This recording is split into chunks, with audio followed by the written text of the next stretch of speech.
আমাদের এই বাংলাদেশের বেশিরভাগ মুসলিম হলো বৌদ্ধ, খ্রিস্টান, হিন্দু, বিভিন্ন ধর্মের মানুষ। আমরা ভ্রাতৃত্বের বন্ধনে বসবাস করি। কিছু কিছু মানুষ ইসলামকে পুঁজি করে, ধর্মকে পুঁজি করে ব্যবসা করে। মাজার, বিভিন্ন মাজার পূজারি হয়, সেখানে অর্থ লক্ষ লক্ষ টাকা তারা পায়, সেগুলো বিপদে খরচ করে। আমাদের মানুষ ধর্ম সম্পর্কে খুব অজ্ঞ, তারা ধর্ম সম্পর্কে জ্ঞান তেমন নাই। এই জ্ঞান না থাকার কারণে কিছু লোক, ধর্ম ব্যবসায়ীরা, তারা বিভিন্ন মাজারে এই মানুষকে ভুল বুঝিয়ে বিভিন্ন দান খয়রাত করার জন্য করে। এবং এই প্রত্যেকটা মাজারে তাদের উরুস যখন হয়, দেখা যায় কী পরিমাণ নষ্টামি হয়, সেটা বলে বোঝার মতো না, ভাষায় বোঝার মতো না। কী পরিমাণ নষ্টামি হয়। গান বাজনা, যেগুলো আমাদের নবী হজরত মুহাম্মদ সাল্লাল্লাহু আলাইহি সাল্লাম এগুলো কখনোই পছন্দ করেন নাই। ইসলামের তরিকায় না চলে কিছু লোক, তার মধ্যে একটা বলতে হয় দেওয়ানবাগ আছে, তারপর শাহজালাল, শাহজালাল, তারপর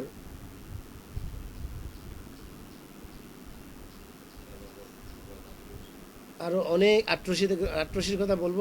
আট্রসি থেকে অনেকেই আছে, কিন্তু সবাই তো এরকম না। যারা মাজারে করে, যারা মাজার ব্যবসায়ী সবচেয়ে বেশি মানে লাভবান একটা প্রতিষ্ঠান ব্যবসা, সেটা হচ্ছে মাজার ব্যবসা। সেই মাজার ব্যবসায় নারী পুরুষ উচ্ছৃঙ্খলভাবে নাচ গান বাজনা চলে, কেউ দেখার নেই। নেশাগ্রস্ত করে পড়ে থাকে, যেন কেউ দেখার মতো কেউ নাই। এই মাজার পূজারীরা আমাদের এই ইসলামকে ধ্বংস করার জন্য, আমাদের নবী করিম সাল্লাল্লাহু আলাইহি সাল্লামের দেখানো পথে না চলে, তারা মানুষকে ভিন্নভাবে ডাইভার্ট করার চেষ্টা করার অব্যাহত রাখছে। এই মাজার ব্যবসায়ীর দিকে নজর দেওয়া উচিত। তারা মনে করে একটা জায়গায় যদি একটা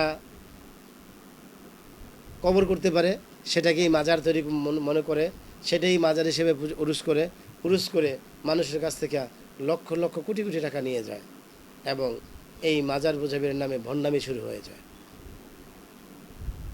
এমনও দেখা যায় তাদের পায়ে সেজদায় নত হয়ে থাকে, যেটা ইসলাম কখনো, নাউজুবিল্লাহ, কখনো স্বীকার করে না। কোনো মানুষের পায়ে মাথা নত করবে, সেটা একজন মুসলমান হিসেবে কখনো কাম্য হওয়ার উচিত না। সেই জন্য যারা স্কলার, ধর্ম সম্পর্কে খুব জ্ঞানী, তাদেরকে এ বিষয়ে একতাবদ্ধ হয়ে প্রত্যেকটা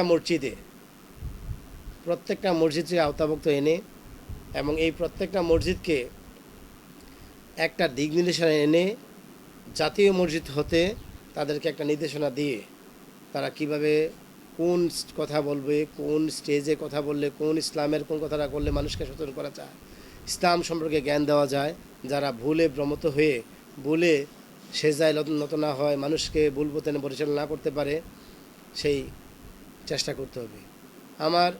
আমি এই ক্ষুদ্র জ্ঞানে আমি যেটা বুঝি, আমার একটা ধারণা, যদি বাংলাদেশের যতগুলো মসজিদ আছে, সেই মসজিদগুলো থেকে যদি প্রত্যেকটা ইমামকে একসাথে করার কোনো ব্যবস্থা করা যায়, ওই ইমামগুলোকে যদি মাদ্রাসা কমিটি থেকে মেধার ভিত্তিতে জয়েন করা যায়, এবং তাদের প্রত্যেকটার একটা ফান্ড করে, সেই ফান্ডকে একটা শক্তিশালী অবস্থান নিয়ে যদি একত্রিত করা যায়, তাহলে আমার বিশ্বাস ইসলাম সুন্দরভাবে পরিচিত হবে, এবং নবী আল্লাহর দিন কায়েম হবে। আর আমরা যারা হিন্দু আছি, যারা হিন্দু বৌদ্ধ খ্রিস্টান আছেন, তাদের ক্ষেত্রেও বলবো, তাদেরকেও ঠিক একইভাবে তাদের একটা অবস্থান গিয়ে, প্রধানে গিয়ে, ওখান থেকে যদি সকলকে একত্রিত করে সকলের সমস্বরে যদি একত্রিত হয়ে কাজ করা যায়, কেউ কাউকে ডাইভার্ট করার কোনো সুযোগ থাকবে না। ইসলাম ইসলামই থাকবে, হিন্দু হিন্দুই থাকবে। এতে যার যার অবস্থান থেকে এই আমাদের স্বাধীন দেশে চলাচল করতে পারবে এবং ইসলামকে সঠিকভাবে পালন করতে পারবে। আমাদের এই দেশ এমন একটা দেশ, হিন্দুর অবস্থানে ইবাদত করতে পারে, মুসলমানের সাথে ইবাদত তার নিজস্বভাবে ইবাদত করতে পারে, কেউ কাউকে বাধা দেয় না। কিছু মহল আছে যারা কিনা ধর্মকে উস্কে দেওয়ার জন্য বিভিন্ন প্রচেষ্টায় অপপ্রচারে মিথ্যা অপপ্রচার করে লিপ্ত আছে, যেন এই দেশকে অস্থিতিশীল করা যায়। ইসলামকে যদি একত্রিত করা যায়, আমার বিশ্বাস প্রত্যেকটা মানুষ শান্তিতে বসবাস করতে পারবে।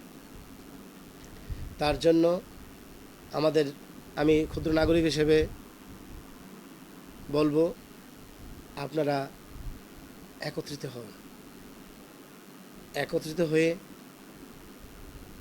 ইসলামের কোরআন এবং হাদিসের আলোকে দেশটা পরিচিত হোক। আমরা মুসলমানরা চলবো এইভাবেই, দেশে শান্তি থাকবে, মারামারি থাকবে না, রাহানেমি থাকবে না, চুরি থাকবে না। সেই ওমরের মতো, ওমর ফারুকের মতো যে কিনা দরজা খুলে ঘুমাতে পারে, সেই অবস্থা আমাদের অবস্থান তৈরি হওয়ার সম্ভাবনা আছে, যদি সেই ক্ষেত্রে আমরা আমাদের এই ধর্মকে যার যার অবস্থান থেকে সঠিকভাবে করতে পারি।